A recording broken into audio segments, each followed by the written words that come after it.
Hello there, and welcome to episode 6 of the Not So Casual Gamer podcast. This one's a doozy, if we do say so ourselves. If we doozy say so ourselves. If we doozy say so ourselves. My name is Sam Christensen, and joining me as always, is Lewis Cunningham. Lewis, how are you on this beautiful sunny day?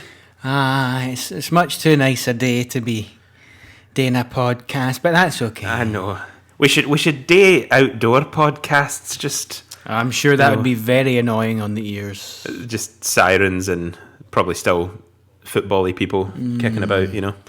Just songs in the background, just like chanted. I'm sure those songs are football crazy, chocolate mad, Rangers.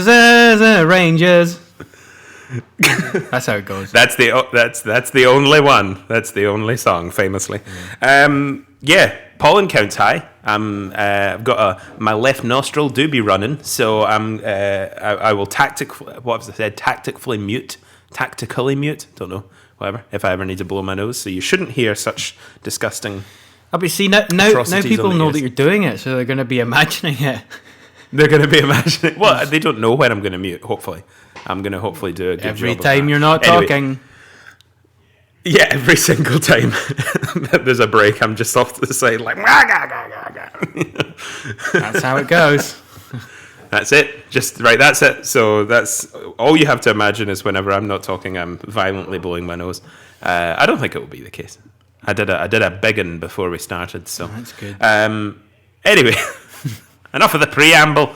Far too much hilarity and joy. Preamble. We have a really special episode today. We're actually going to get straight into it. We're going to be talking about a subject very near and dear to our hearts, and our sort of gaming upbringing, as it were. We're going to be sort of doing a deep dive into skateboarding games. This was like one of the first topics that we had in mind when we were starting this podcast, and this was the kind of format we were wanting to do, where we were taking something very specific and kind of taking our time through the topic.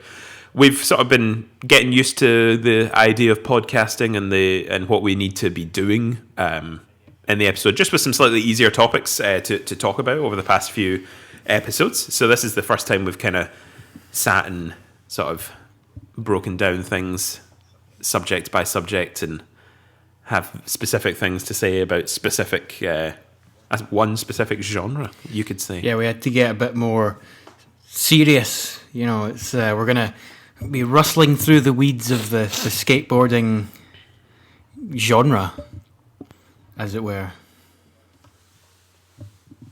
I'm very excited. Sorry, I've already messed up the mute thing. That's not going to work. Right, cool. Well, we know that now. That's fine. That long, awkward pause that you just heard there was me trying to mute and sniff my nose. I can't wait to actually see what that's like, because obviously I could still hear you, so that was quite... Yeah, I'm going to keep that in. I don't care. Right, that's it. It doesn't work. That's fine. Cool. I was like, we could delay this podcast, but I'm just going to have a runny nose all week, probably, so it doesn't matter. It's all good. I was so confident that was going to work there. I'll pray for you. Right, so we like we would usually start the episode off, we would be talking about what we've been playing, and we've been Resident playing, Evil. Okay, yeah, well, that's that all. Peak in volume there was Lewis shouting Resident Evil. If it bled through your ears there, I don't know if it did. So we'll go a little bit more into that next time.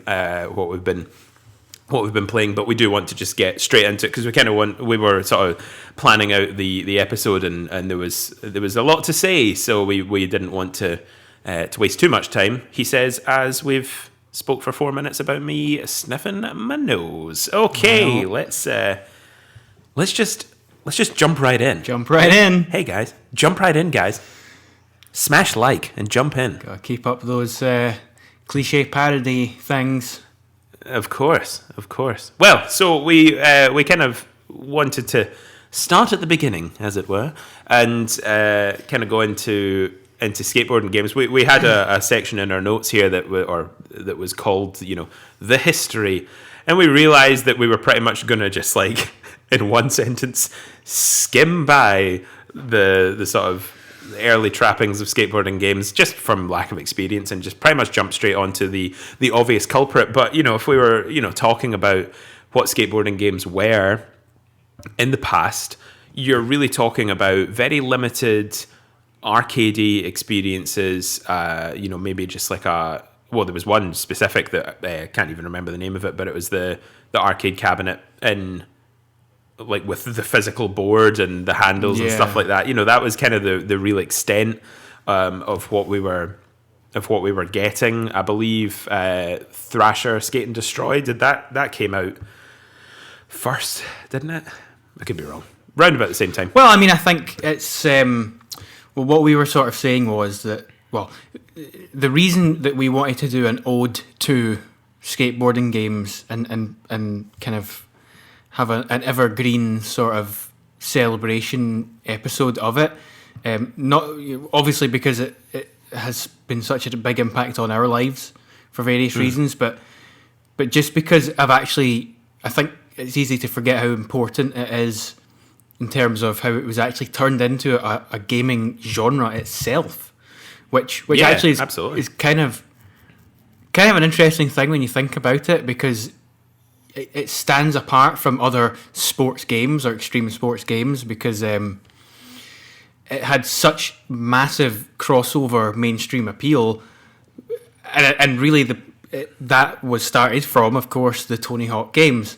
And that is the main point, because pre that, it was kind of just, by the numbers, small experiences to be expected. Like, of course, on the NES or whatever, you were going to get like here and there skateboarding game. Of course, but they just would have blended into the background, and skateboarding itself. Well, of course, they weren't a genre, as you were saying. Those games you wouldn't have classed in the sort of extreme sports genre, and we'll go into it in the episode, but the arrival of Tony Hawk Pro Skater really spawned, obviously, more Tony Hawk games and more skateboarding games, that were, varying levels of success, but, copycats and BMX games and, more snowboarding games, everything, this all, as much as there was, like, 1080 on the N64 for snowboarding and all that, so there's maybe, there was maybe some analog at the time Tony Hawk came out, but that's kind of where we're starting. We're starting with Tony Hawk really because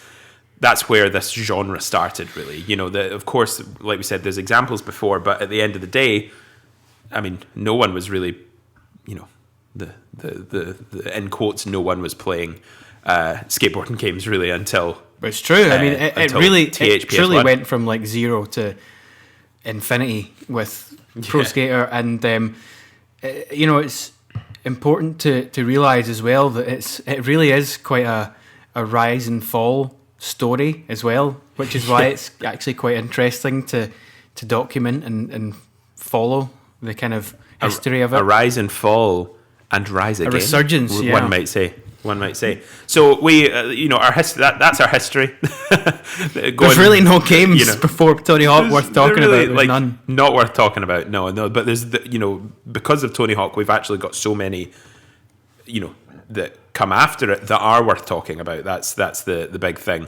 Within the context of what we mean, because actually it does sound very dismissive to be like they're not, none of them are not worth talking about. Of course they would be if we're going in it from more of an angle of like, the creation of games and the things that influenced it and what came before and really going into them, but that's kind of not the main meat of what we're angling for, because it's really about the culture. It's about the kind of main slice of pizza, I guess, in terms, and also keeping in mind our age as well. We were slap bang, primed for these particular games, these earlier Tony Hawk games, and we were so influenced by the rise of that. Yeah. So it just makes sense that this is kind of for us and our gaming history as to where we start. So our first topic, we're gonna keep it quite reminiscent. We're gonna go a little bit more of our memories growing up, our favorite moments. Kind of keep it quite casual here. talking about that, and then we'll kind of go into a little bit more of the cultural impact of the games, and also the head to the downfall, the oversaturation of skateboarding games or of extreme sports games as well. So as we were talking about this, what was the kind of those first things that come to mind? Like, you're talking early memories with, if we start at the beginning, it will be earliest memories with a Tony Hawk game.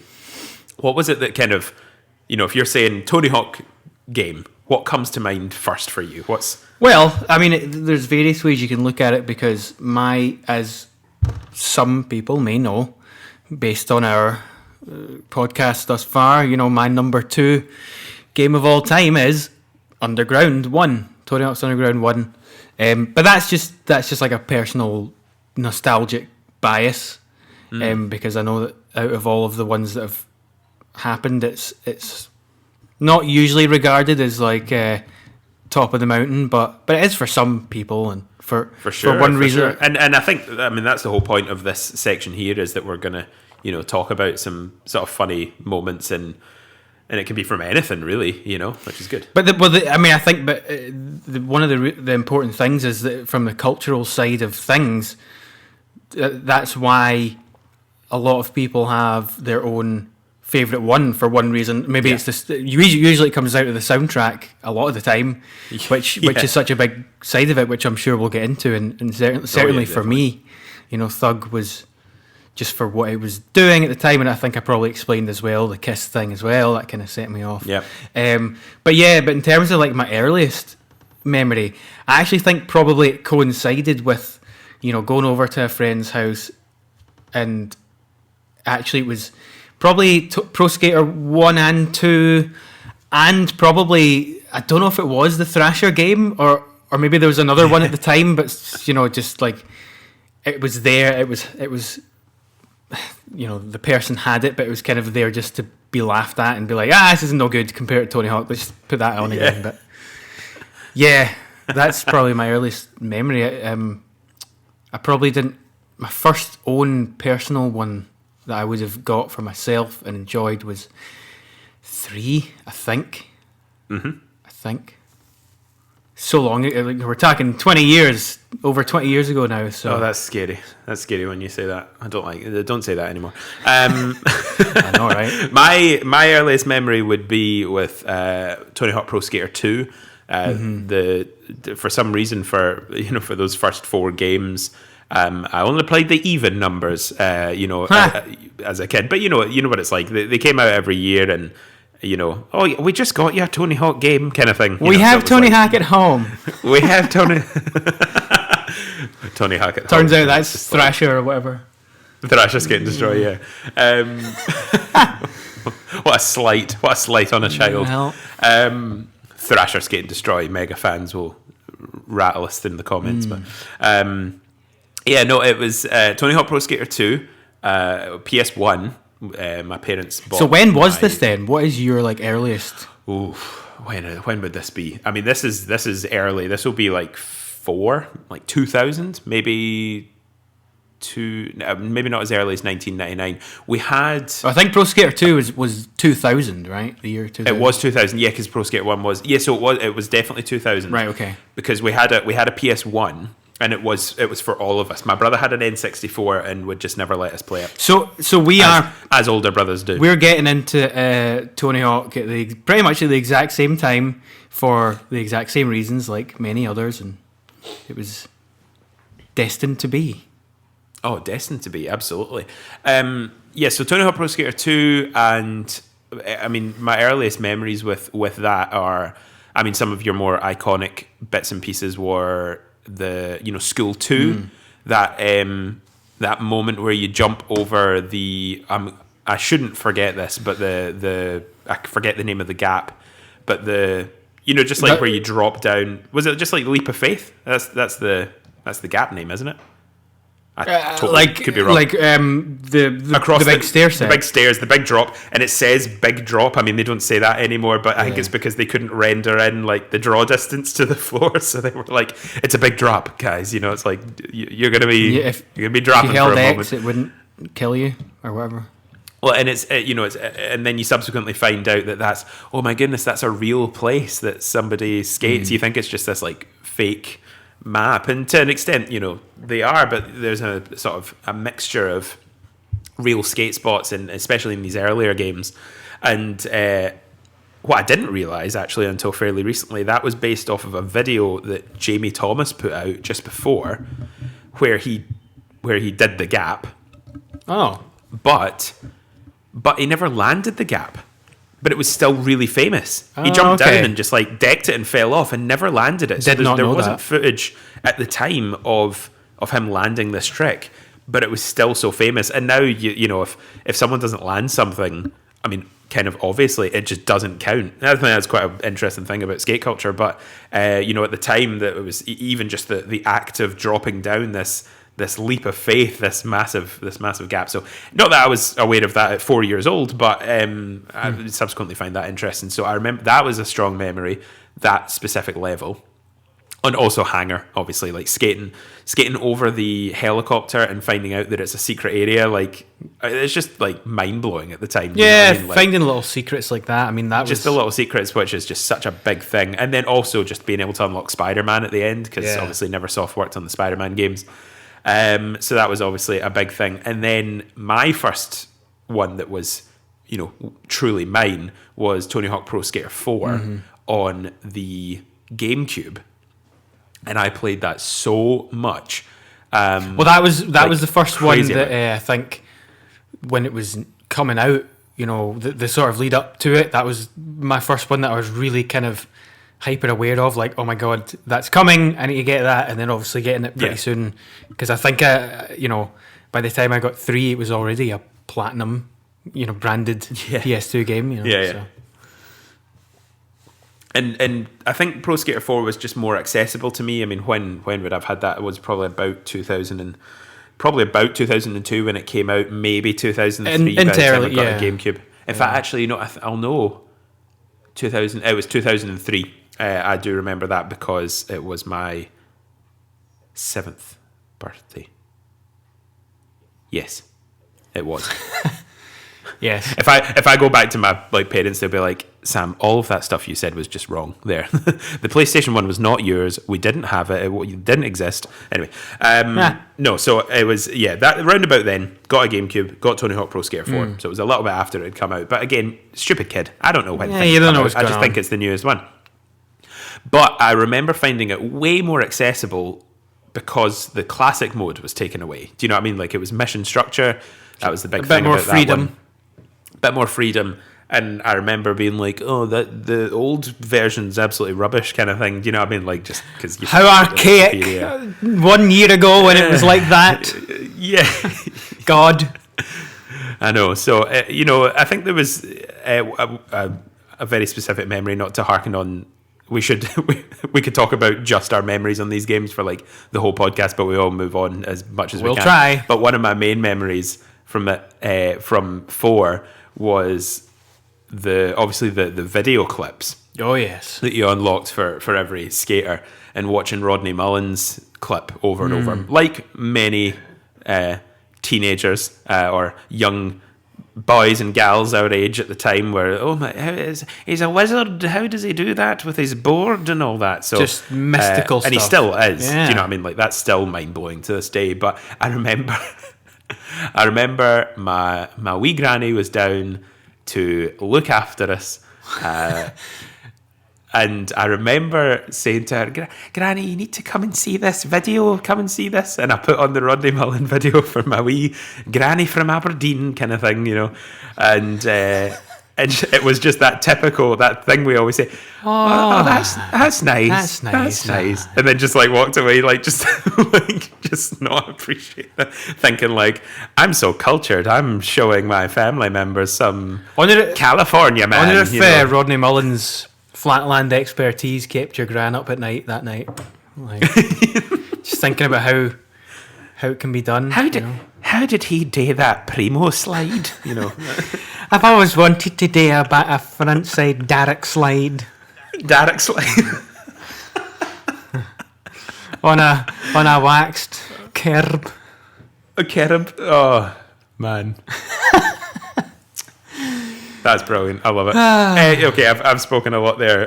Let's move on from those kind of classic ones. Obviously, Thug being brought in. We played through Thug fairly recently, actually, over the first or after the first lockdown. Can't remember, but we played through it in a day, didn't we? Yeah. Made our entirely green alien Outrageous character as we could, yeah. and called him Celis, which was just a amalgamation of our names said in a stupid way. And in jokes, it was hilarious. It was just so funny. I mean, obviously, it's like you take it so seriously at the time because it was the first Tony Hawk game with like. Well, I was thinking like about this story yesterday. mode. Like that was one of those things. For me, I would have been 9, 10 around the time of Thug, and you know,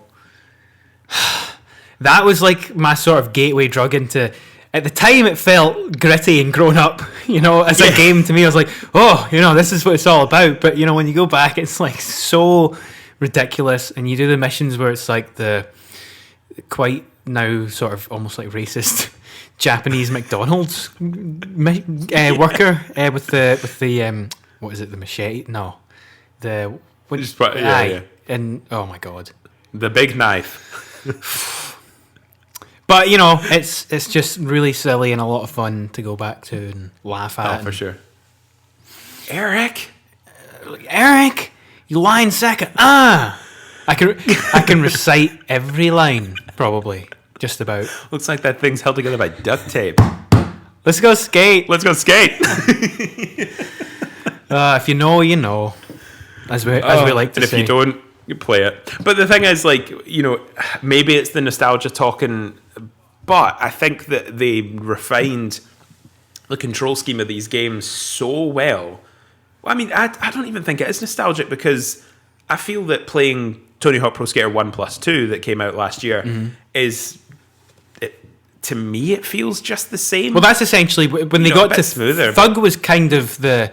I feel like after Thug 1, we had sort of reached. That was like the peak, I would say, in terms of the perfect balance of the mechanics and just the flow of the gameplay loop and the level design, and because fundamentally, when it comes down to it, that's what it's all about, and you're really going into the Tony Hawk games to just do that and do crazy combos and all the kind of stuff that's built around that is just to facilitate you to be able to do that in fun, creative ways. And I think Thug was definitely the point where many of us thought it started to go a bit downhill after that. You know, it kind of just got more and more silly and jackassy and kind of adding in ridiculous moves and kind of just like, well, you know, it's kind of gimmicky from here, but, you know.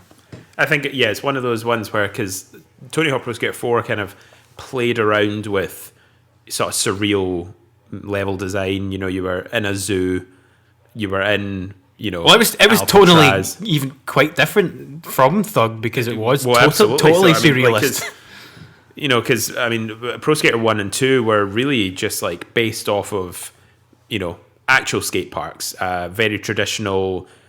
street spots in schools, you know, maybe like a warehouse and a helicopter hangar were, you know, slightly more surreal, but to be honest, it was just probably not that much. Cool places to skate, you know. Yeah, you didn't really bat an eye, and then, you know, Pro Skater 3 started introducing places like the Foundry, and then in Canada where you're like grinding on tree branches and stuff like that, but it never felt like tonally off.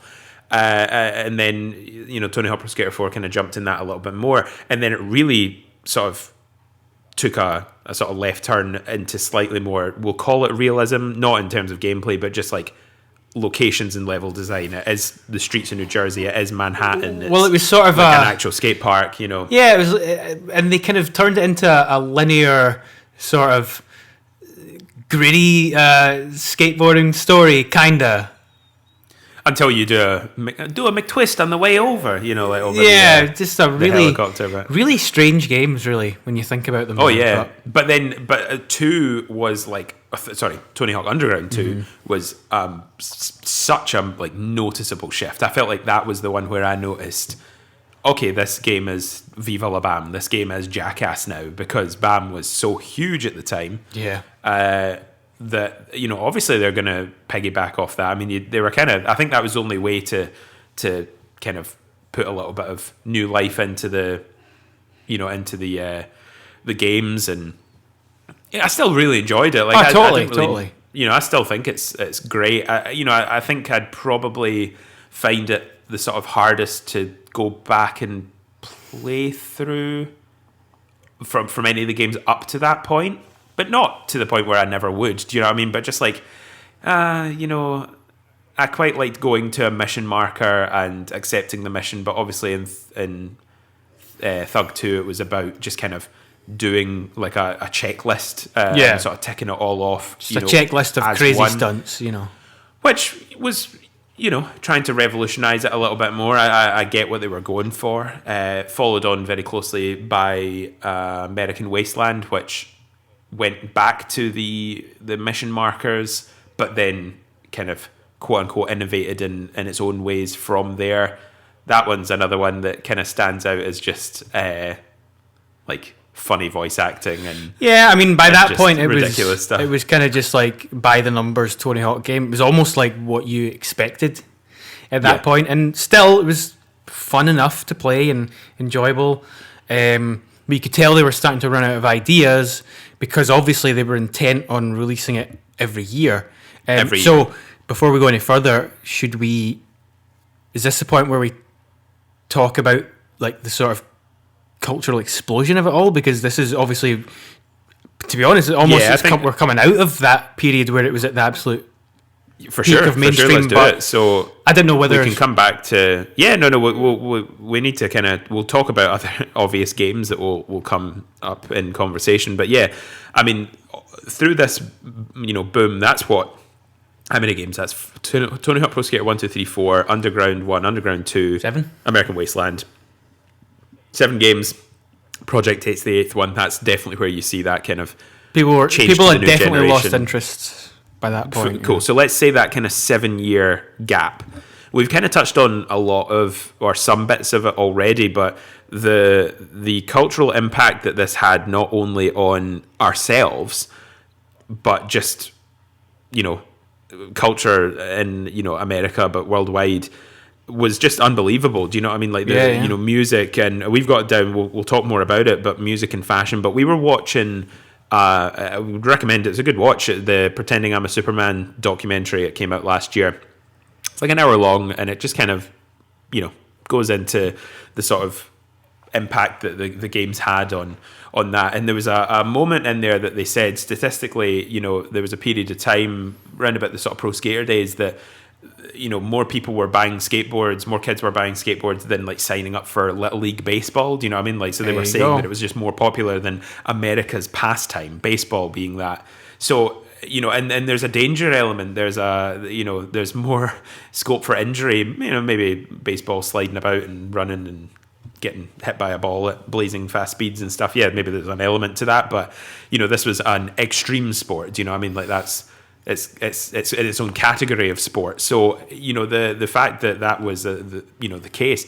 And I mean, I know for us, I mean, how soon after you played Tony Hawk were you like, Mum, Dad, can you get me a skateboard, please? You know, I mean, like, totally. Well, I mean, it was, you know, it would have been quite strange if I hadn't taken up skateboarding. Do you know what I mean? It was how ingrained those games were in our lives. It would have been weird if we hadn't tried to replicate it somehow. Yeah, and you know, for a good few years, I was really into that, and I wouldn't say I got good, but I would say that, you know, I got to a reasonable sort of casual level of skateboarding, which I enjoyed in those years. But gosh. Yeah, I did have music. I had a train of thought there, but I lost it.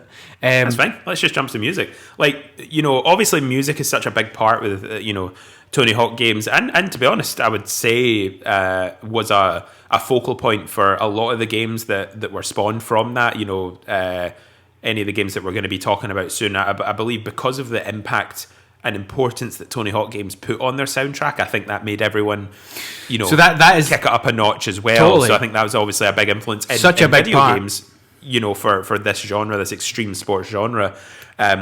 You know, what is the I remember even when Skater XL just came out last year, there was literally an article going, we've found out the soundtrack for Skater XL. Do you know what I mean? So like even for these like tiny little indie games, there's still an importance on the music that's in there. So for yourself, what was, what's your, obviously you've spoken about the Kiss memory with Thug, which is a bit of a sideways step for Tony Hawk, by the way, because obviously they were really kind of in a weird way pushing the boat out by then, because it's like, Kiss, and there's a Kiss level, and they have the videos of them and all that. I'm like, wait, that's not very pop punk or hip hop or whatever, but punk rock or whatever. But hey, it was in there, and it obviously it was something that I really grabbed onto, as well as of course all of the incredible tunes that were of the other genres that were in there, because I mean they're undeniable. Rage Against the Machine and Dead Kennedys and oh my god, like there's so many infamous songs, like the TNT for Tony Hawk Pro Skater 4, and I mean to the point where the cheat code to unlock everything in Tony Hawk Pro Skater 4 was "Watch Me Explode" from the lyrics. You know what I mean? And Rage Against the Machine, as you said, there was, I was so into the Red Hot Chili Peppers at the time, and I remember Tony Hawk Pro Skater 3 and Underground 2 had Chili songs in there, so I was always really hyped on that. But even things like Ring of Fire and totally, yeah. But that is, I mean, Johnny Cash is like a country punk. Do you know what I mean? Totally, like that's the coolest part about it. It was that there was such a wide variety, and then I mean, Run DMC and I mean, I mean, it's so there's stuff like so many. Cypress Hill in there and all that, like Cypress Hill. What was the Bring the Noise, which was Bring the Noise. Anthrax, and bass. How low can you go? All that stuff in Tony Hawk Pro Skater 2. Who Anthrax and it was Anthrax and it wasn't Run DMC, was it? No, I don't think it was Run DMC. Anyway, do you know why I keep getting that mixed up? Is because I keep thinking of them and Aerosmith, obviously doing. Because they did that Walk This Way. No, but so. Millencolin as well. Sorry, and Goldfinger. Well, No Cigar. Great tunes. One of the best. Well, No Cigar is the best Tony Hawk song. There's so many layers as to how, like, the influence of it is actually kind of mind blowing, because I think it is a bit of a perfect storm at the time, the late 90s, early 2000s, because there was other outside forces, I think, that were playing into the cultural ball that was exploding, and obviously exploded out of America into the global sphere. You had things like don't laugh, but like the Attitude Era in wrestling. No, for sure. Kind of raunchy late night TV in general. I think there was just a kind of what new metal as well was really popular at the time. Slipknot and all that. There was just a kind of dark, slasher films, just all this kind of thing going on that. It was released at the perfect time for that kind of cultural boom of. You're allowed to show things that are a little bit more inappropriate, and kids can kind of get their hands on just it and feel danger. a little bit like naughty, or like just like, I shouldn't be watching this, I shouldn't be playing this, I shouldn't be listening to this. But it was definitely the sort of youth gone wild sort of attitude thing evolved at that point, and it was such a perfect amalgamation of all those things in a game that was at the end of the day just really fun to play. Like this. Well, I think we should actually get to that, because when it actually comes to the game side of it, there's just so much to talk about as well. I just think there's so many flashpoints that we can't even possibly cover everything. I mean, what is it? Tony Hawk doing the 900 at the X Games, and was it 99? Right before the game? It was 99, yeah. It was like 3 months before the game came out. So the world kind of becoming aware of how a man was able to spin that many times in the air on a skateboard. Oh, wow, okay, that's really cool, But do you not find that really weird that there was a point in time where the world knew that this guy did the 900 and knew his name? He was a household name. And then, not to diminish anyone else, but, a kid who was 11 at the time, and I'll blank on his name. It might be Elliot Sloan. He's kind of older now, but it might have been him. I can't quite remember. But he got in the Mega Ramp and did a 1260, and it's unbelievable. Or 1280 or whatever. I can't. 1260. I can't remember. Actually, I'm not going to do maths from the number 900 just now. Slow math. That's not like that, Tony Hawk doing the 900 would have been on the news. Do you know what I mean? Like, it's just such a different time, and that's why it worked at that time. Is because like America, especially, were like gripping on this new. It's not that it was a new sport at the time, of course, but this new like resurgence of the sport, because it really was, it really was going downhill as a sport in the 90s. A lot of skaters will say that it was very, very niche then. And obviously the game came out, but the fact that there was such an importance on Tony Hawk's 900 that propelled that game, it was like, I think it was just perfect timing. I don't think you could ever really replicate it. I don't think that could be done again. Do you know what I mean? Because everything now that's released under the Tony Hawk or EA Skate brand is really just is living off a continuation of the legacy. A continuation, the deserved credit from those previous games. But that first game hitting and being such a big seller, it's not even like it kind of, obviously the sales numbers would have ramped up from that first one, but it wasn't even like it started small and got bigger and bigger and bigger. It started big. Totally, you know what I mean? Totally. So it's just crazy. It just was this thing that cemented skateboarding as it's like seen as a really cool thing, like, because I think skateboarding in the 80s and possibly early 90s was not seen as cool.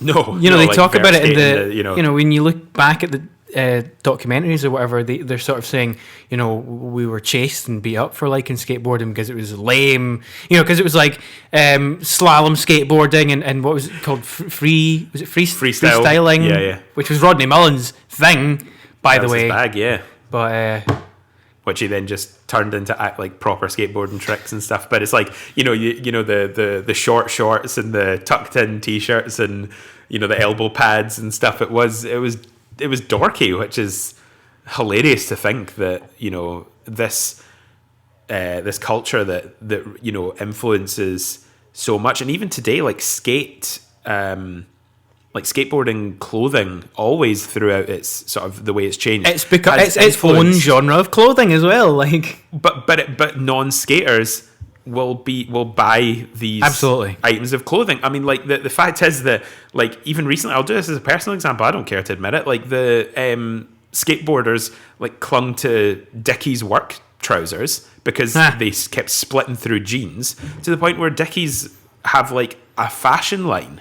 So you could go into Urban Outfitters and buy Dickies, or you could be a workie on a building site and buy Dickies from a wholesalers. Do you know what I mean? But I got them. I'm always splitting jeans and not that I've been gigging at all recently with COVID, but loading in drums and putting jeans through the ringer. So I've bought them for that kind of reason, for the long lasting nature as well. But and then people walking about with Thrasher hoodies that have never read an issue of Thrasher, and then skateboarders will call them posers and stuff like that. It is its own fashion. It is effectively streetwear.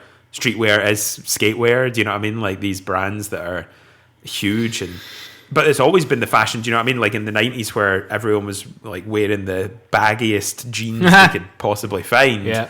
That was then, that was new metal fashion. That was, that was what rap rock was dressing as. Totally. There was, and then bands like Sum 41 and Blink 182, but Sum 41, you watch their music videos and it's always people skating in the videos, and it was just so hand in hand. Was pop punk and punk what influenced skateboarding, or did skateboarding eventually then influence pop punk and the vision that it took on? It's awesome. Imagine if we had been teens in California in the late 90s, Oh, I'd be so ingrained in it. Like I would have been more so than I would, because you would have been a drinker and a partier and all that stuff.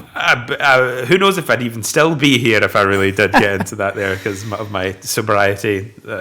Well, no, that makes it sound like I had a problem and now don't. I just never drank. So, but yeah, music, fashion, that kind of punk, that community that it gave. I mean, the fact of the matter is that even like huge, and to us, we met and found out that we both obviously grew up with Tony Hawk games, and that was a big reason why we became such fast friends at the time, and that was into university time that we met. So that's not even like we were stupid little teenagers. I mean, to be honest, I still was a stupid little teenager, but you know what I mean? But like, it wasn't then that we were becoming friends over Tony Hawk. It was years later that still had such an effect on community and meeting new people and just having that instant connection where you can relate back to someone with. It's just such a strong sort of cultural thing that you can almost like wear as a proud badge sort of thing, wear it on your sleeve. Yeah. And I just find it fascinating that so much can come out of man or person deciding, whoever I imagine it was a man that invented the skateboard. Let's be honest. Well, I think it was sort of Stacey Peralta and co. When they couldn't go surfing. Sure, that was it, yeah. Put wheels on boards and sort of street surfing, that was what it was. Which is crazy to think how young of a thing it is, really. I mean, I'm sure throughout history, some point people have stepped on bits of wood with movement underneath or whatever and been like, whoa, let's ride this plank or whatever, but, Yeah. Yeah.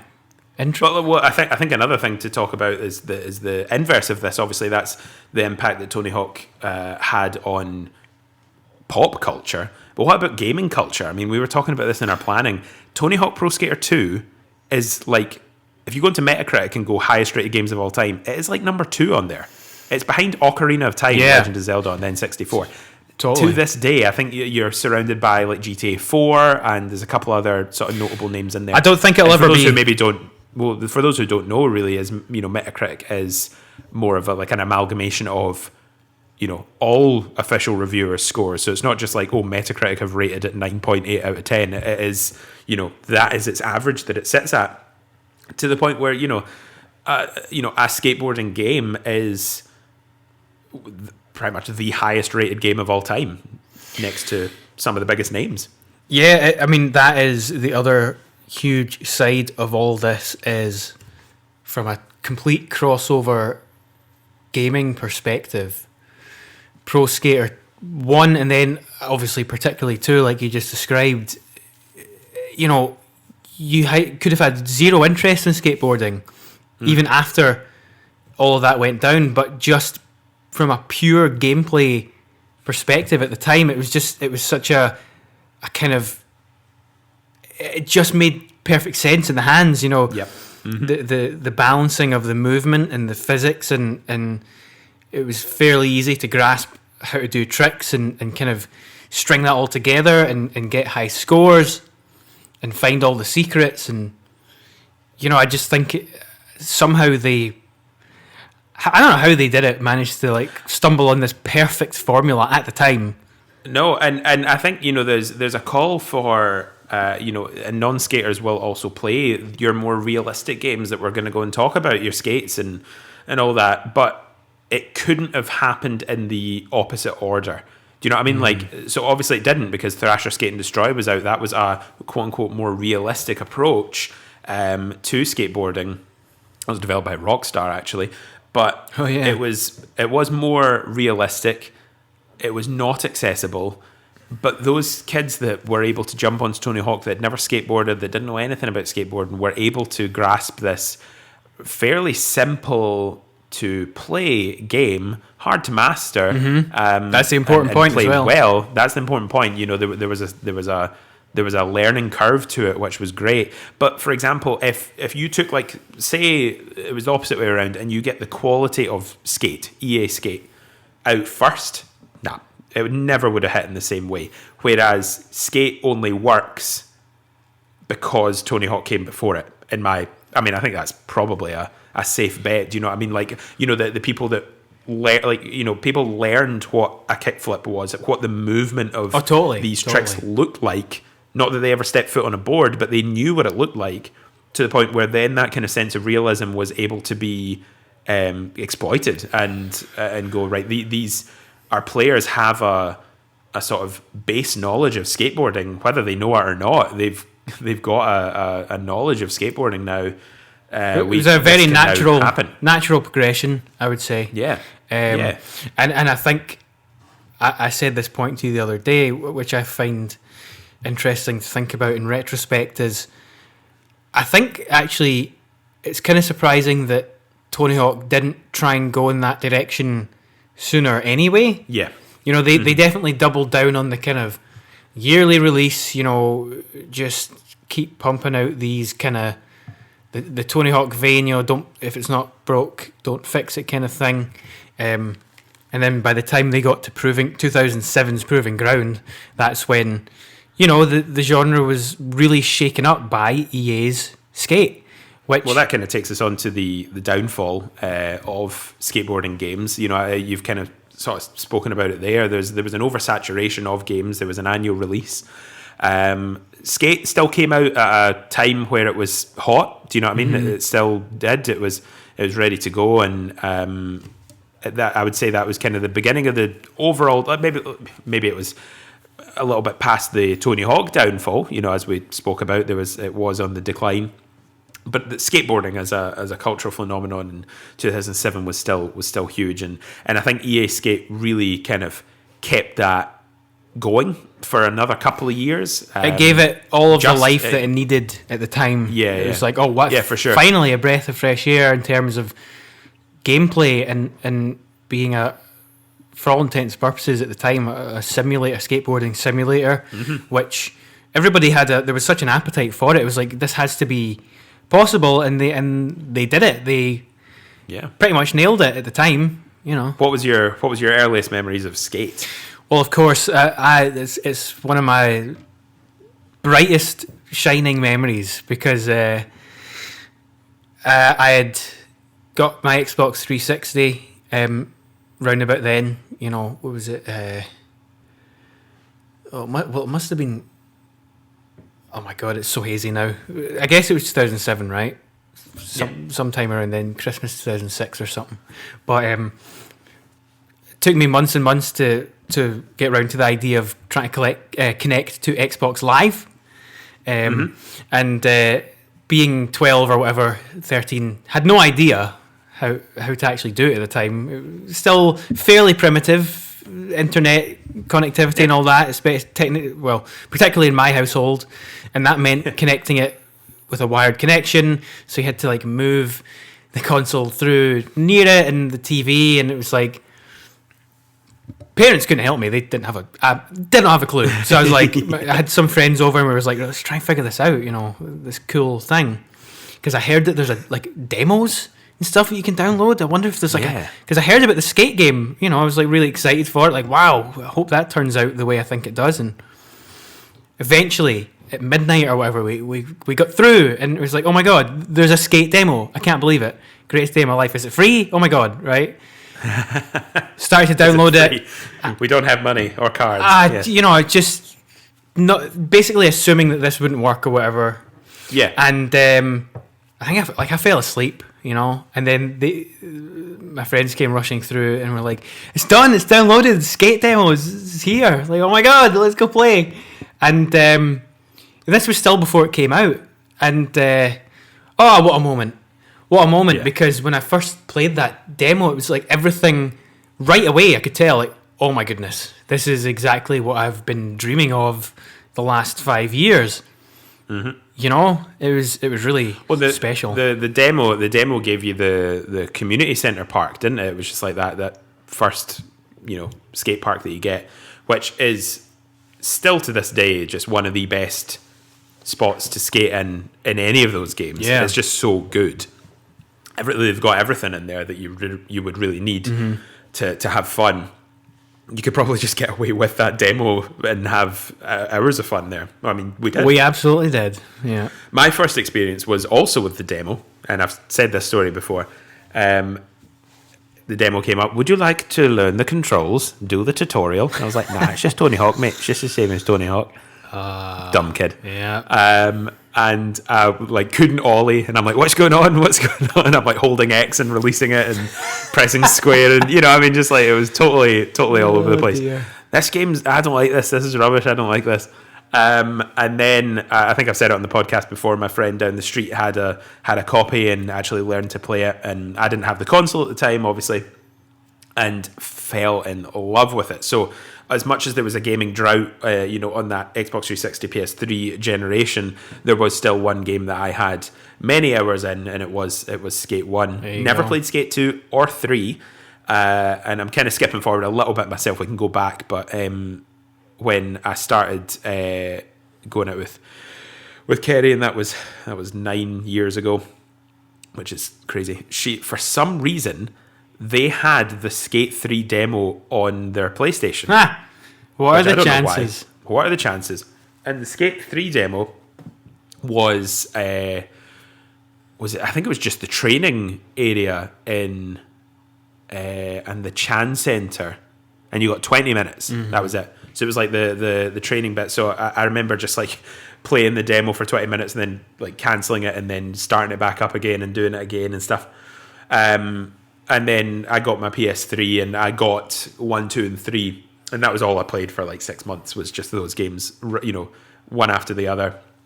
And then just went back and forth. And really ever since, it's the only, as I've said in the past, it's the only reason my PS3 is still hooked up at the moment. That's why we need to make a collection, EA, and then also release Skate 4. That's what I want. Yeah. Yeah, Skate 4 would do it for me in the future, but I know how. I think the skate games are probably slightly more near and dear to your heart these days. So an HD collection would be right up your street. But for sure. Who knows? Maybe I would still play them. But anyway. Oh, you would. You'd have to.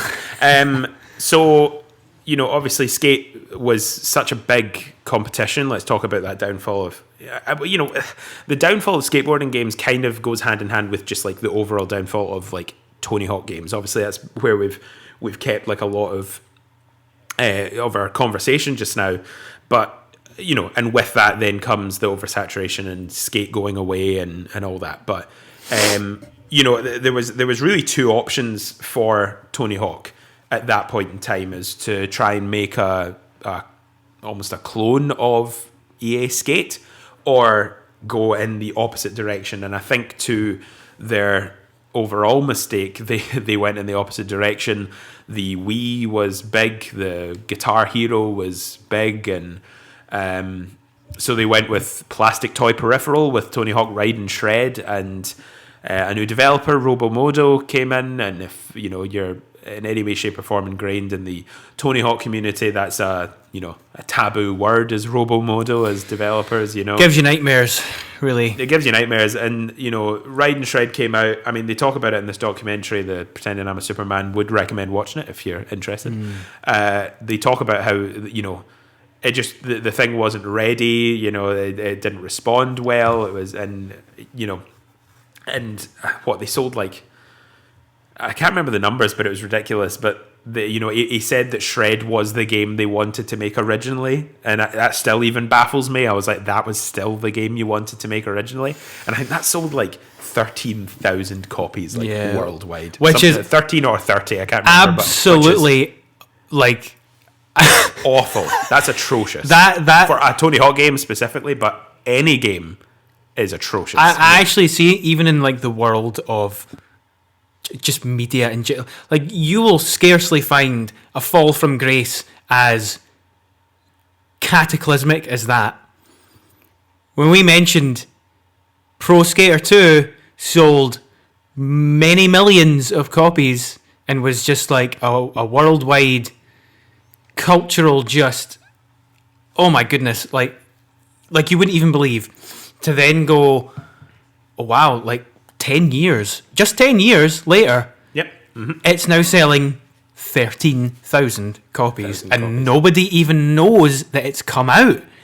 I remember at the time being so shocked because, Ride, there was definitely an awareness of it. And it was like, it looked like it was the next thing because it was such a big thing. But it was clear. It was clear that it was a big flop. You know, it just didn't work, and it was just a massive disappointment. And the kind of peripheral thing was over and done with at that point. Yeah, it was. You know, it was a weird, sad kind of turn for Tony Hawk. It was like, oh, right, that's it. And then obviously the next year with Shred, it was like nobody. I remember going on Metacritic and look, it's like there's like 10 reviews or something. Like not even the critics know this exists. It was actually unbelievable. It was wow. Talk about downfalls, you know.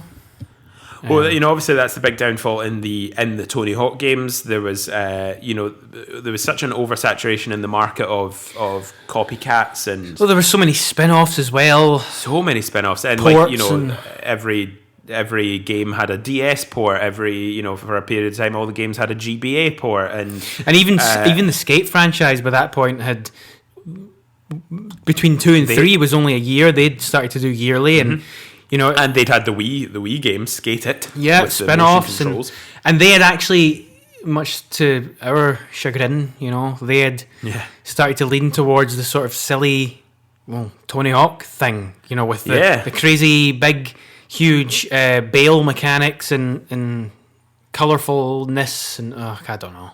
Yeah, like Skate 3 is an interesting one because, you know, arguably you've got a hardcore mode in there that really does up the realism, but yet that's not really what that game's known for. And we'll talk a little bit about that just as we kind of come to the end of this section. But you know, there was obviously, you know, I mean, The Simpsons had a skateboarding game. There's probably a blooming Rugrats skateboarding game out there that I don't know about. Do you know what I mean? Like during the peak, you know, the peak years of Tony Hawk, it was like that's when everybody was trying to do a skateboarding game, you know. Yep.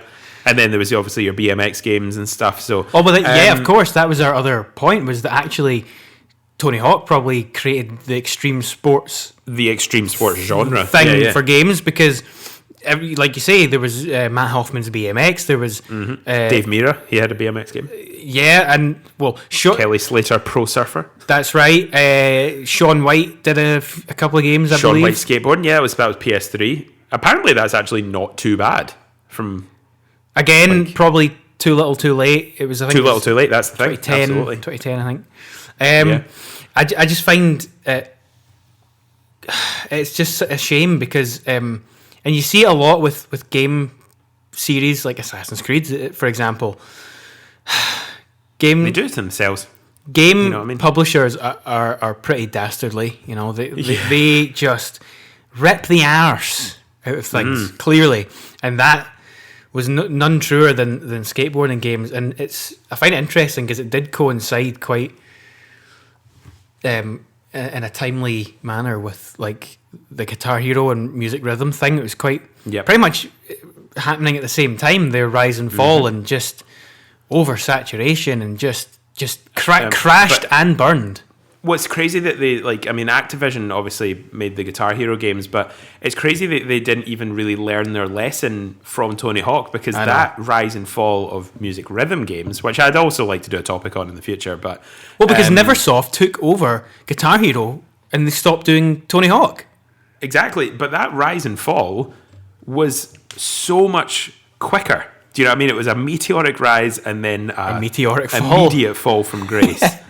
Like, in the same space, you know, where Tony Hawk maybe had 7 or 8 years to do that, Guitar Hero did that in like 4. You know what I mean? Like, it was just like, and then like straight back down. So it's it's interesting that they didn't learn their lesson from Tony Hawk games. You know, you're only at the top for so long. Do you know what I mean? So maybe they just tried to, we're only at the top for so long, so let's milk it for every penny it's worth.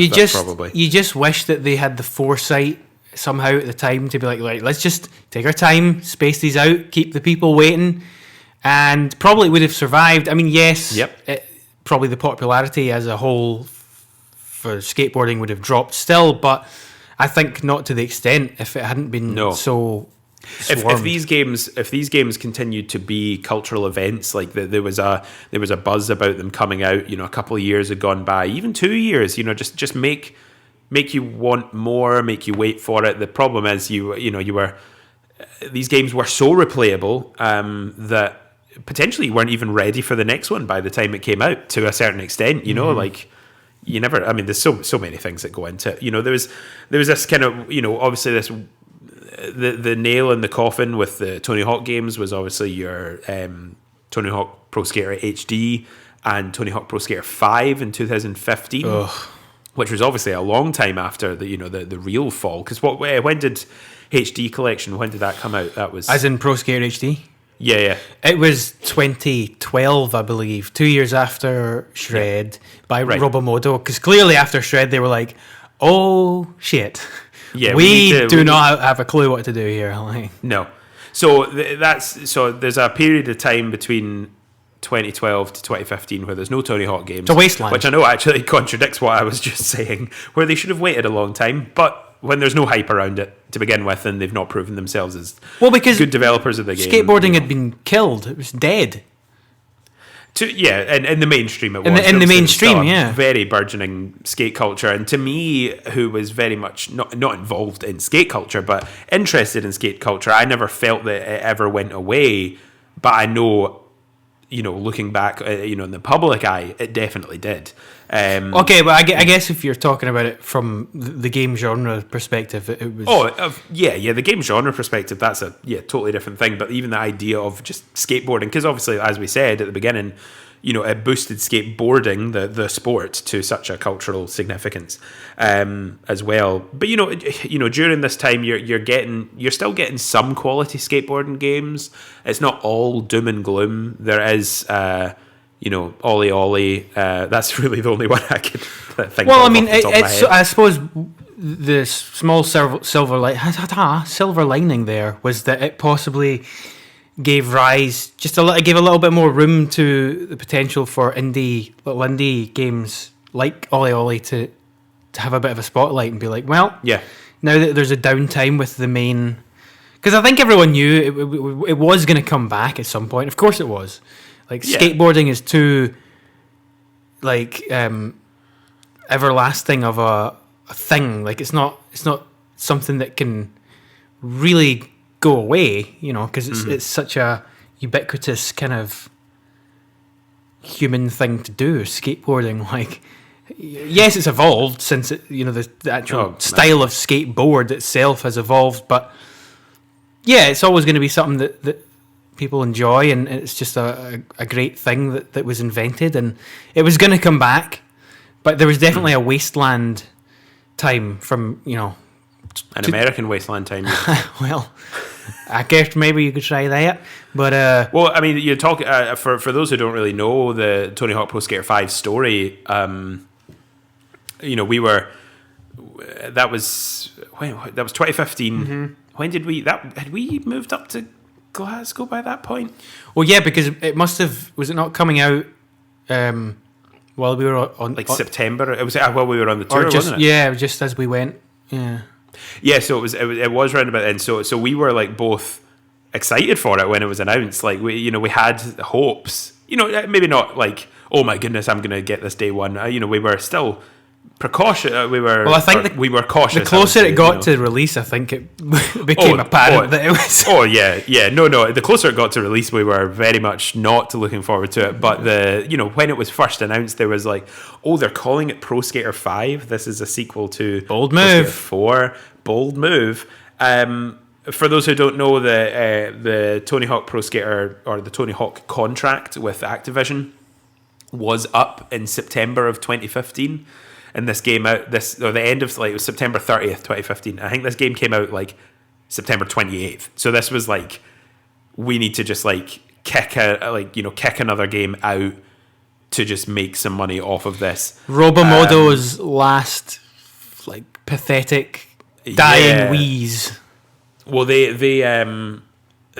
your first big red flag was that they didn't send any copies out to reviewers beforehand. Because obviously that's a fairly big sign that the game is going to be bad. You can't say that as much anymore. Bethesda they don't give out review copies beforehand. I think there's more people kind of adopting that model now. But at the time, especially, you know, if your game wasn't in reviewers' hands before, you were either a tiny, tiny, tiny indie game or your game was bad. So that was obviously, warning sign number one. And then like a month before they came out being like, Changes the art style has changed, That was If you somehow didn't know before that, it was like, oh right, so that's what the deal is with this. It's one of those releases. Yeah. Okay. And it came out. It was like 2.3 out of 10 on Metacritic or something like that. Something ridiculous. Well, it made like Proving Ground look like a masterpiece. Which was like the last proper Neversoft OG Tony Hawk game, which was still all right, but it was definitely on its last legs at that point. It wasn't for me. I played it on the Wii, so even as a dumb kid, I did not enjoy the Wii version of that game. Do you know what I mean? I like forced myself to like it for a moment, and then went, "What am I doing? I don't like this game." So yeah, I don't have much experience with Proving Ground just for that reason. But so Tony Hawk Pro Skater 5 came out. We watched many long form YouTube video, like just trashing the game, and got some bittersweet enjoyment out of it, because it's it wasn't our precious Neversoft that were getting bashed. It was Robomodo, and no disrespect to the guy. Actually, a little bit of disrespect to the guys that made it. It sucked. There's a template to the baseline of what the Tony Hawk game should be, and they just messed with it. We've never played it. We purposely said if this game ever goes down to £5, we give it a limit of £5 that we would buy it and play it just to see what it was like to play. And now you can't ever went. Oh, you now can't even buy it, but it only ever went down to £15, and even still, we were even looking at that game going £7.50 each. Waste of money. Like, nope. Yeah. Like, I'm not going to do that. It sounds cheap, but that is exactly our thought process. That's how bad it was. Oh, they had like a slam mechanic. They had a slam mechanic. Sorry, sniffing. They have a slam mechanic that gets you back to the ground quicker, and they mapped it to the same button as grind. Like, what? Like, fundamentally, if someone was to say no special tricks, you filled a special meter, you activated a button, and then all your regular tricks that you were doing with like the regular button inputs just became special tricks.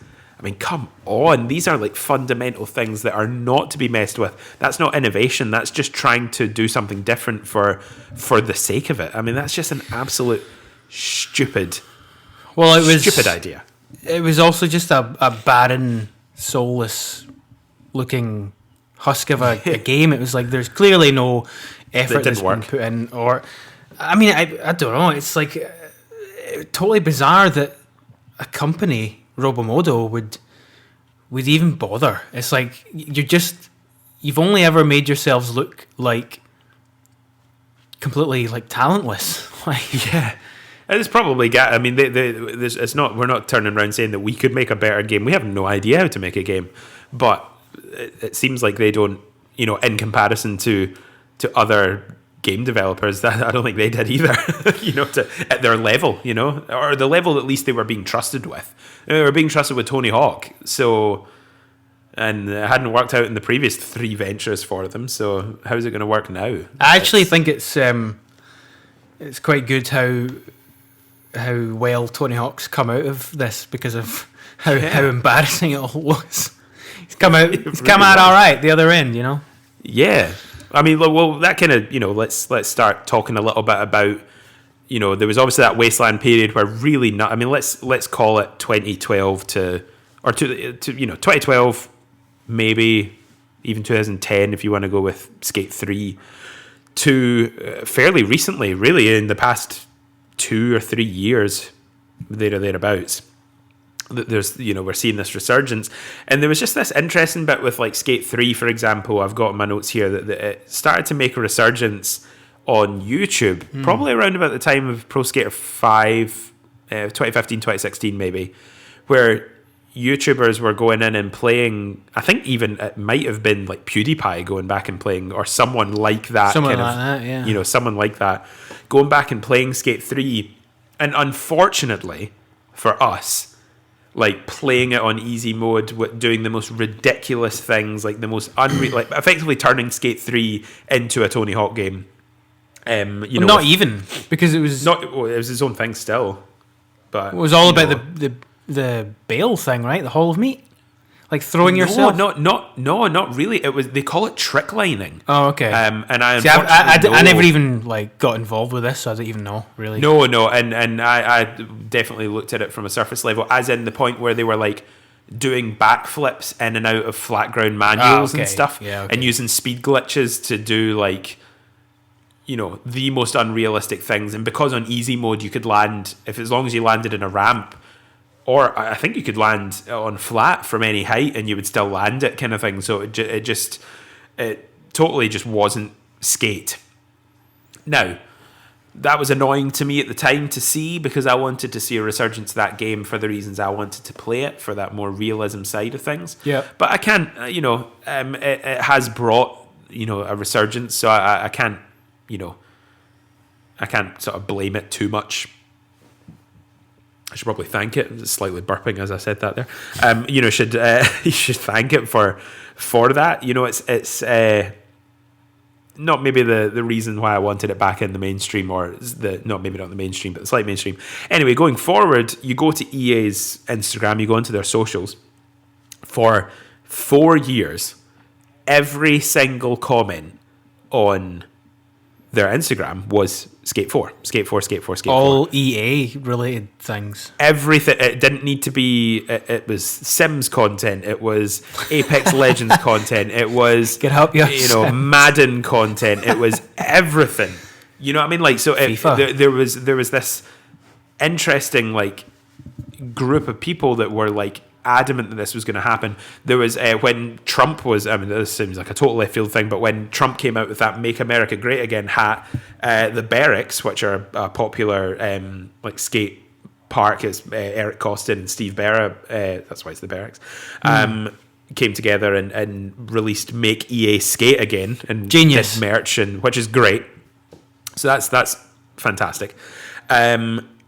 So there's this excitement where... By the way, just a small side note, we should note that the developer of Skate died as well, Black Box. Well, yeah, absolutely. Black Box were no more. Obviously, Skate EA still held the rights and could form a team and do what they wanted and stuff. So that, it wasn't, too out of the question to get something. It wasn't like there was no chance, of us getting anything. So, for 4 years... Lewis and I are watching EA's press conferences every E3 with no interest in anything else EA really had to offer. I had a little bit more of a, when they got the Star Wars license, I was interested in like Battlefront and stuff. But, at the end of the day, we had no interest in what FIFA was doing, what Madden was doing, what The Sims was doing. And their press conferences sucked for like all those ones we watched. Bloody EA. And, but we would always wait for a Skate announcement and never got it, and we were always so sad. And then what was it? It was like, when did they announce that? Was that last year? Was it year before? I can't keep track. Was it 2019 they announced it? Can't remember. Doesn't matter. But whenever they announced Skate 4, we were watching the press conference. I think we've also said this in the podcast, but this is our skateboarding episode, so we'll put it in here as well. But we're watching it, and and the community manager comes on, and she's like, "We love taking your customer feedback and really listening to what you guys want and stuff." And we're just watching it going, "No, you don't, EA. You're talking rubbish and all that." And we're just like totally like we're just like ripping on this woman who, definitely didn't deserve it, because she's like, and that being said, she was just trying to do her job, and we were like saying how much she sucked, even though we've never met her before. You suck. Are you saying boo or boo-earns? and then it just cut to the skate guys like afterwards, and we just absolutely freaked out. Like I think it was like 1 a.m, and we're just like and like dancing about the living room and stuff like that. Quite a moment. It was awesome, because that felt like, because I think was the announcement of the new Skate, was that before we knew about Pro Skater 1 and 2 HD? Yes. Yeah, because that was quite sudden. It was not too long after, I don't think. It was quite a quick turnaround, to be honest. But the thing was, I think potentially the year before, in fact, you know what? It was last year, because it was a digital, because everything was all, Yeah, I think you're right. So it was last year for the Skate 4 announcement 2020. And then it was the year before, when it was still a normal E3, at the Xbox showcase, they showed that trailer for Session. And we were like, oh my goodness, is this Skate? Yeah. Like, is this Skate? And then it wasn't, but we were like, hey, you know what? We'll take it. It seems to be going on a more realistic route, and it definitely is based on the the early access stuff. Felt like rumblings of a comeback, Rumblings of a comeback for sure. So, to get like a proper Skate sequel, and then, that takes us to, modern day, and really I've got a list here. Skater XL, Session, Skate 4, Tony Hawk Pro Skater 1 and 2, Skate City on iOS that's now on consoles, Ollie Ollie World, Skate Story have all been either announced with release dates or have released in some form or early access on some of them within such a short space of time. Yeah. You could probably look at that and going, we're going to get that oversaturation again. And I can see that to an extent how that, is, it's in the back of my head. It could be a thing. However, Skater XL and Session, I think they're most in competition with each other. I don't think they're really going to touch the popularity of a Skate 4 of a Tony Hawk. So let's say Skater XL and Session are in their competition. Skate 4 and Tony Hawk are probably in their competition, but I think there's such a longing for skateboarding games that I think they're going to like live in like perfect harmony. Yeah, no, I think it's different now because I feel like Tony Hawk is just gonna, if and when there's going to be more Tony Hawk games, it will distinctly be in the Tony Hawk style, done well, which is, when one, I assume you're muted just now, by the way. Yeah, just like huge sniffling noises. I forget you can hear that. I was just like trying to be super discreet. You're talking and can still hear me. I'm muted for the recording, and then as you said that, I was like, oh yeah, I'm just totally doing that. I've probably sounded like overly wary at times during this podcast because that's been going on. But I'm sorry. I've tried to keep it to as much of a minimum. I do apologize. That's all right. Anyway, so obviously 1 and 2 HD came out just recently, and it's been a massive success. It killed it. It was so good. Because, it's probably exactly what Tony Hawk had to do to bring everyone back in the good books. It was a properly done remake of the first 2 games, just a nice full, complete, nice package. Like, it looked great. It felt like a perfectly tuned modern day version of what Tony Hawk should be. Yep. Content was all good. It was all there, so we're all good. What I was going to say as well was I like to think that the games industry is slowly but surely starting to learn lessons, and that we're not. We're definitely, I don't think, not going to get yearly releases now. No. Well, the fact of the matter is we've not even heard any rumblings or rumours about another Tony Hawk game yet. And I think that's good. Do you know what I mean? Like, as much as I would like I still would, there's still that selfish part of me that would just take a new one every year still, but I think we're just slightly different.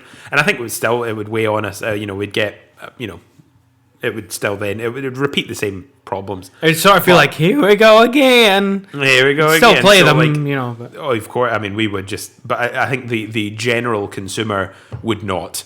Eventually, so I think they need to be careful. Personally, I would love 3 and 4 redone. Whether they're going to do that, I don't think they will. I don't. The problem, people are asking for a 3 and 4 remake, but those games are, they're built different. You know what I mean? Like they just are. So maybe 3. I probably would have expected like Tony Hawk Pro Skater 1, 2, and 3. Do you know what I mean? Like, because the classic mode and its kind of level design and control wise feels similar, but it's also at the same time, 3 and 4 are fairly easy to go back to, more so than 1 and 2 ever were. You've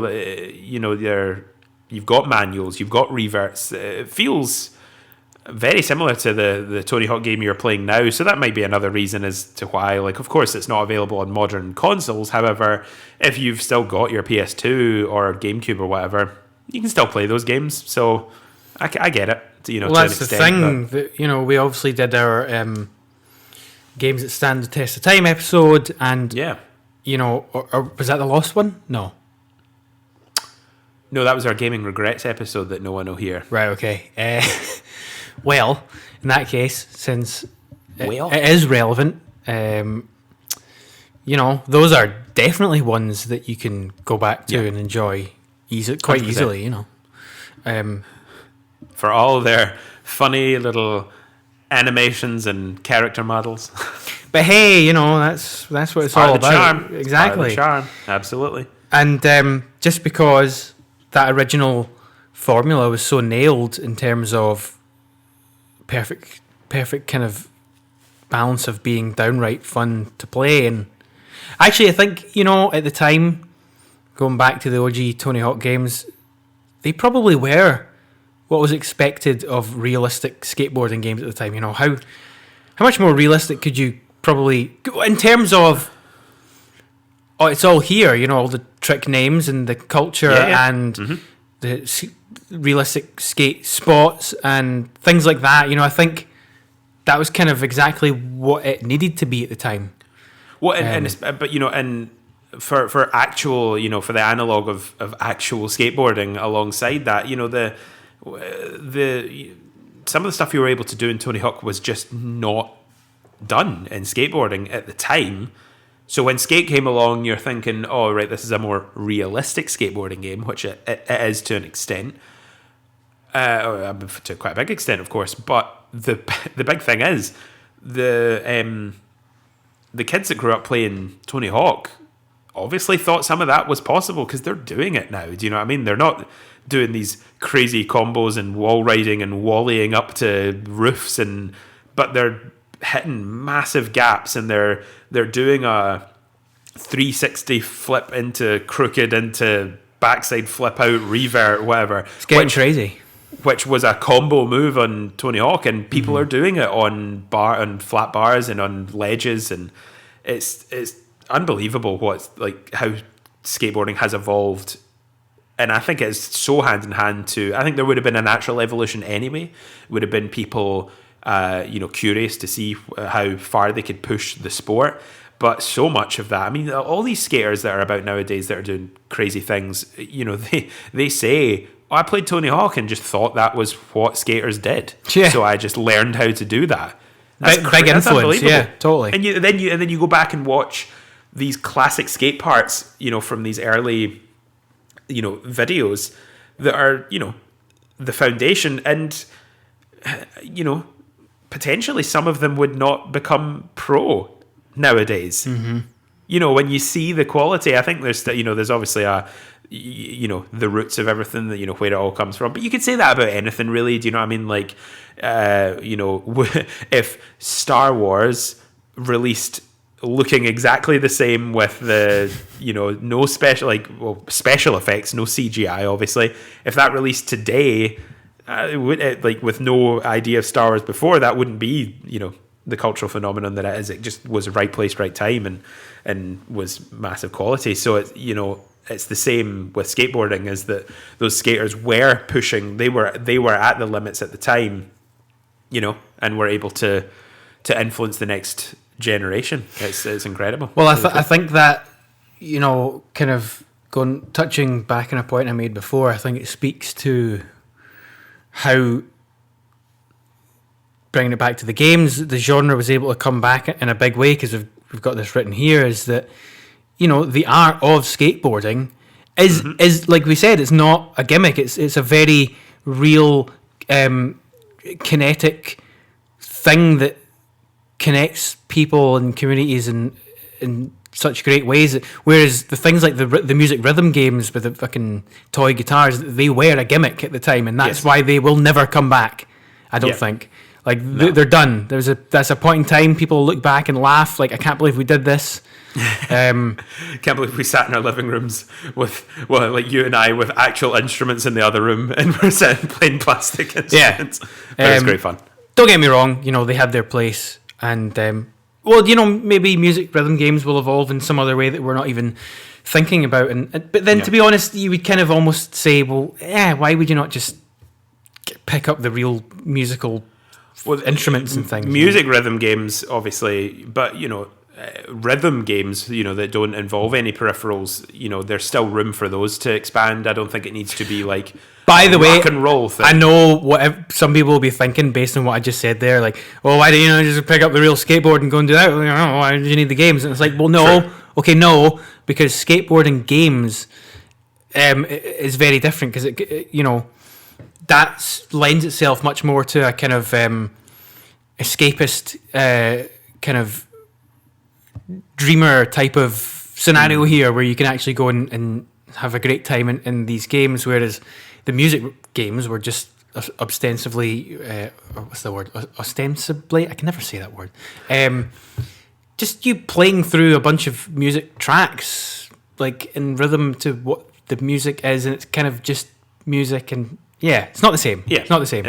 No, of course there was like, we played the backyard gig, and then we moved up to the venue and stuff like. But I'm sorry, when you're playing Guitar Hero, you're not looking at the going on, like what's going on behind you. You are looking at the colorful dots flying at you, so you don't miss any of them. Doesn't matter. Right, so we're coming up on our hopeful hour and a half window. I think we've done a good job here. Let's just finish off this conversation.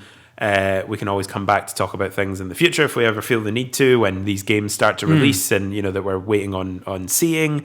But we can maybe revisit this question. But what do you want to see from? Let's go for the big two. What do you want to see from Skate 4 and future Tony Hawk games?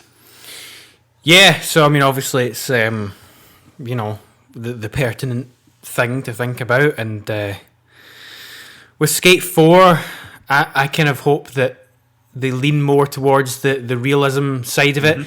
Obviously not to the extent that your Skater XLs and that do, because I think that's their thing. I think there's the perfect middle ground, yes. However, I think they'd be wise to be influenced by them somewhat. And because, it would be a massive eye roll if they just leaned into the silly stuff of Skate 3 and why all the YouTubers were doing it, because it's like, they could do that, I'm sure, and make it like a zany thing that a lot of casual players would latch onto and think, oh, here's this zany thing that I can get into for reasons other than realistic skateboarding. But no, I'm confident that they will. And we were sort of saying, even with like the PS5's DualSense capabilities, I think it would... I'd love to see it. If they really, really went in on that stuff and giving you the feel through the controllers with each little movement and stuff, I think Skate is just... It has to do it. It's destined for it. And I'm so excited at the prospect of my DualSense giving me that force feedback of every little detail of what's going on in the skateboard. I mean, because even the very small stuff in the PS5 upgrade of Tony Hawk Pro Skater 1 and 2 is fun. It's neat, the adaptive triggers when you're reverting. Yeah. It's fun. Like it kind of, we were playing it the other day and went like, oh yeah, they need to do this with and really amp it up for Skate 4. We're calling it Skate 4. We don't know what it's called yet, but for myself, I would just love to see exactly what you're saying. I really want to go down that that kind of realism. I would love just those well designed skate parks. Is the reason why I've enjoyed Skater XL so much is that really it's just at the end of the day, they're real life spots, and that I can stay on a rail or a bank and try different things for ages and ages. That's what I do love about it. But then obviously, the higher production value of a bigger team working on something like Skate that excites me for that reason. The jump, we've effectively skipped the PS4 generation for Skate, so to see how much of a sort of visual jump that it could have, that close camera, is there a potential that you land on a gritty surface and your board kicks up small stones and stuff like that? Are we going to get to see things like that? It's got to. Like, I think it would be a great shame if they didn't. Yeah, it would be. Go with the sort of detailed route, because lost my train of thought again. God damn it. That's all right. God damn it. We I literally said because and then forgot what I was going to say. Because and then stopped. Well, I think I would actually take a smaller map, for if that allowed them to go the greater detail route. I remembered. You remembered. Yeah, no, literally. I was going to just sort of pose the idea of it's fascinating to think how they are going to tackle the surrounding game of what skate is, because obviously the core mechanics will be there unless they radically try and change it, which that would be shocking. Like, how are they going to? I don't think they will. They surely can't be doing that. So it's really, what could be the actual game? Like, it could be anything. Could be anything. It's exciting. Yeah, I'm looking forward to it. We will. If this podcast doesn't exist by the time that game comes out, knock on wood that it still does, we will resurrect it for an episode. We will have our Skate 4 review discussion. Yeah, something like that. Something like that. So in terms of Tony Hawk, I don't see how it can really do anything other than something similar to... Yeah. Like, what's really... It's not going to suddenly come back and... Surprise! We're changing up the thing again. In terms of gameplay, I think they've got the feel of it, nailed with those remakes. I think at this point I would just like a new game with new levels, and sort of get people that are passionate, more passionate about it, to design those levels and kind of capture some of that magic. Just thought of something. This actually could be possibly where it's going, Tony Hawk. Just because, the developer for that one is actually gone as well. It's been rolled into the Call of Duty team, I think. No, that's Toys for Bob. They did Crash 4. Vicarious Visions did the Tony Hawk, and they are with Activision Blizzard just now. They're working on Overwatch and stuff. I just little things like that are now making me think, what if Tony Hawk is like bubbling up this idea for a sort of online big, like, open MMO style Tony Hawk thing? Who knows? I don't know if that excites me. But I mean, yeah, but these things never do. You think, oh no, they're doing that to my favorite franchise, but yeah, I wouldn't rule that out. Even with Skate as well, that could possibly even be what Skate 4 is. I'm looking forward to seeing what like the online infrastructure for like a Skate 4 is as well, and just being able to, like, if we both have a copy, we can just like chill and skate around the same world. And but when you think about it, that for where gaming's gone, where we're at just now, it kind of makes sense that that's where it would go, because you saw things like Steep, which were trying to do that essentially. Steep was interesting actually. Like, it wasn't incredible, but there was the sort of basis of an interesting game there, and they're coming out with another game. I actually like the look of that one. It was all the different sports, the sort of mountain sports, and there's like dirt biking in there, and you can just like looks fun. Swap seamlessly between. I'm looking forward to it. It should be interesting. But this isn't a snowboarding podcast. This is a skateboarding episode. But here that was the thing though, because when Steep was announced at that Ubisoft conference, there was literally nothing at the time for us skateboarding wise that we were grasping onto. Like, oh well, maybe that's something interesting. We were kind of grasping like at straws. Yeah, literally grasping at straws. So the last thing, of course, I have to mention my theory. Right. This is in conclusion your thesis, please. Oh no! Well, this isn't a conclusion about the whole thing, but all right. In terms of the future, right? Mm-hmm. One of the ideas that I've had in my head recently seems unlikely that even if this is ever done, it'll be any good. But okay, so we talked about the ride and shred peripheral games earlier. Yes. I would love to see, despite what I said earlier about all that stuff, VR, right? So in years to come, the technology is all there. Like, it's all just works, looks great, you know, it's all calibrated. You've got a nice ass VR headset on, and you've got a nice ass, you know. you've got a skateboarding peripheral. I guess it would just be like the one that came with Ride under your feet, but it actually works this time. Yep. And you've got a really good skateboarding game in VR that's just all in there and it works, and you look down at your feet and you're doing the tricks, you know, whatever the movements are. And I think if they were to somehow, I don't know who they are, but if it was to be made in a way where that actually works and there's like money and resources put behind it, I think that'd be really fun. Could be great. Well, I mean, at the end of the day, if something like Ride or Shred worked, you know, to what you wanted it to be, you know, maybe it would have been sold bare and wouldn't have been the downfall. It's just, you know, like you're saying, the technology just isn't there. But of course, you know, I want that. I just doubt that that's going to be a thing. I know. I want it, as you know, just the exact same reason. But it would have to be. I don't want like you say, like a half-assed version. You know, it would have to be like, this is like the definitive. You know, it really makes you feel like Spider-Man kind of thing. You know? So it makes you feel like Nigel Houston. Hey, who knows? Maybe Tony Hawk is being like the boldest guy out again, and he's like working on that still. He's like, I'm trying it again.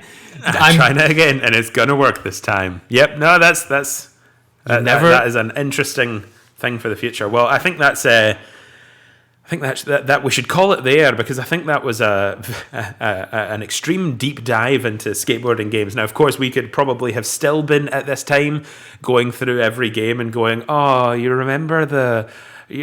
remember Zoo in Tony Hawk Pro Skater 4? Like, you know, just like talking about every level that we would want to.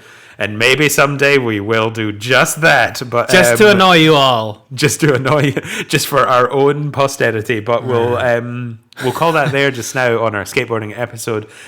We hope that you know, if you didn't grow up with the skateboarding games and you've listened through this, and or you maybe just dabbled, we hope that you still got some enjoyment out of it. You can hear that we speak very passionately about the subject, so hopefully our passion and excitement has rubbed off and made you go, I'm gonna go and fish out my PS2 and play this game. I'll find it on eBay, you know. So yeah, have you got any closing thoughts?